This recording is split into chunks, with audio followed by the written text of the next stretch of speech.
हिंदू संस्कृति हिंदुस्तान का प्राण है। समाज इतना सजग और संगठित होना चाहिए कि हमारे गौरव प्रतीकों पर कोई बुरी नजर डालने की हिम्मत ना करे। शक्ति संगठन से आती है, इसलिए हर हिंदू समाज की एकता के लिए खुद को समर्पित कर दे। ये उद्देश्य है एक ऐसे संगठन का जिससे प्रधानमंत्री नरेंद्र मोदी भी आते हैं, 10 राज्यों के मुख्यमंत्री और 16 राज्यों के राज्यपाल भी इसी संगठन से हैं। चुनाव में टिकट मिलना हो या मंत्री मुख्यमंत्री की ताजपोशी, आरोप लगता है कि रिमोट कंट्रोल इसी संगठन के पास होता है। हम बात कर रहे हैं दुनिया के सबसे बड़े संगठन कहे जाने वाले राष्ट्रीय स्वयंसेवक संघ यानी आरएसएस की। नमस्कार, मैं हूं अक्षय प्रताप सिंह। साल 1925 में 5 स्वयंसेवकों के साथ आज यानी विजयदशमी के दिन शुरू हुआ आरएसएस अब 99 साल का हो चुका है। संघ के स्थापना दिवस पर कहानी उसके बनने और विस्तार की। साल 1919 प्रथम विश्व युद्ध जीतने के बाद ब्रिटेन ने ऑटोमन साम्राज्य को बांटकर मुसलमानों के सबसे बड़े धार्मिक नेता यानी खलीफा को सत्ता से हटा दिया। दुनिया भर के मुसलमान भड़क उठे। गुलाम भारत के मुसलमान भी अंग्रेजों के खिलाफ सड़कों पर उतर आए। इसे खिलाफत आंदोलन कहा गया। उन दिनों देश में पहले से ही जलियांवाला बाग हत्याकांड और रॉलेट एक्ट का विरोध चल रहा था। गांधी जी ने इसे सही मौका समझा और मुसलमानों के खिलाफत आंदोलन के साथ हो लिए। गांधी ने कहा, जिस तरह हिंदुओं के लिए गाय पूज्य है, उसी तरह मुसलमानों के लिए खलीफा। लेकिन गांधी के इस फैसले से सभी खुश नहीं थे।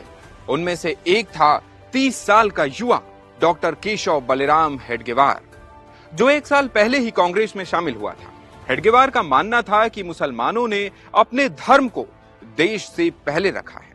1 साल बाद अगस्त 1921 केरल के मालाबार में मुसलमानों और हिंदू जमींदारों के बीच दंगा भड़का, जिसमें करीब 2337 लोग मारे गए। डॉक्टर भीमराव अंबेडकर ने इस दंगे पर सवाल उठाते हुए खिलाफत आंदोलन पर गांधी को घेरा। अंबेडकर अपनी किताब थॉट्स ऑन पाकिस्तान में लिखते हैं, इस विद्रोह का मकसद ब्रिटिश राज को खत्म कर इस्लाम राज की स्थापना करना था। तब जबरन धर्म परिवर्तन कराए गए, मंदिर ढहाए गए, महिलाओं के साथ बलात्कार हुए। क्या गांधी की हिंदू मुस्लिम एकता कायम करने की यही कोशिश है? आखिर इससे क्या मिला? इसके 2 साल बाद यानी 1923 में हिंदू मुस्लिम हिंसा की आग हेडगेवार के अपने शहर नागपुर पहुंची, जहां सांप्रदायिक दंगे हुए और कलेक्टर ने हिंदुओं की झांकियों पर रोक लगा दी। अब हेडगेवार को लगने लगा कि हिंदुओं को एकजुट करने के लिए एक संगठन की जरूरत है। 27 सितंबर 1925 को नागपुर में विजयदशमी के दिन हेडगेवार ने 5 लोगों के साथ अपने घर में बैठक की और कहा, आज से हम संघ शुरू कर रहे हैं। इस तरह राष्ट्रीय स्वयंसेवक संघ यानी आरएसएस की शुरुआत हुई। शुरुआती दिनों में संघ की बैठकों में रविवार को ट्रेनिंग और मार्च होता था, जबकि गुरुवार और रविवार को राष्ट्रीय विषयों पर चर्चा होती थी। लेकिन संघ का नामकरण नहीं हुआ था। 17 अप्रैल 1926 संघ के लिए 3 नाम सुझाए गए: राष्ट्रीय स्वयंसेवक संघ, झरी पटका मंडल और भारतोद्धारक मंडल। 25 में से 20 लोगों ने राष्ट्रीय स्वयंसेवक संघ को चुना। मई 1926 में नागपुर के मोहितवाड़ा ग्राउंड में संघ ने नियमित शाखा की शुरुआत की। इसी साल रामनवमी के मौके पर स्वयंसेवक पहली बार खाकी शर्ट, खाकी पैंट, खाकी कैप और बूट में नजर आए। युवाओं को शाखा से जोड़ने के लिए हेडगेवार ने कई तरह के देसी खेल शुरू किए। 1929 में हेडगेवार संघ के सरसंघचालक यानी संघ प्रमुख बने। 1930 में वे गांधी जी के सविनय अवज्ञा आंदोलन में व्यक्तिगत रूप से शामिल हुए, लेकिन संघ को इससे अलग रखा।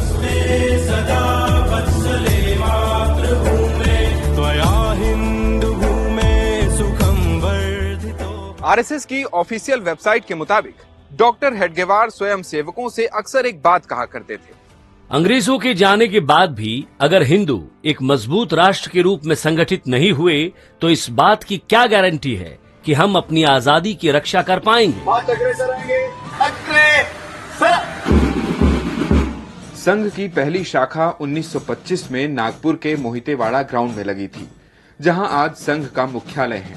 आरएसएस में नियमित शाखा की शुरुआत 1928 में हुई। संघ के मुताबिक आज देश भर में 73,000 से ज्यादा शाखाएं लगती हैं। संघ गुरुदक्षिणा से इकट्ठे हुए फंड के जरिए अपने खर्चे चलाता है। 1928 में गुरुदक्षिणा की शुरुआत हुई और संघ ने पहली बार 84 रुपए इकट्ठे किए।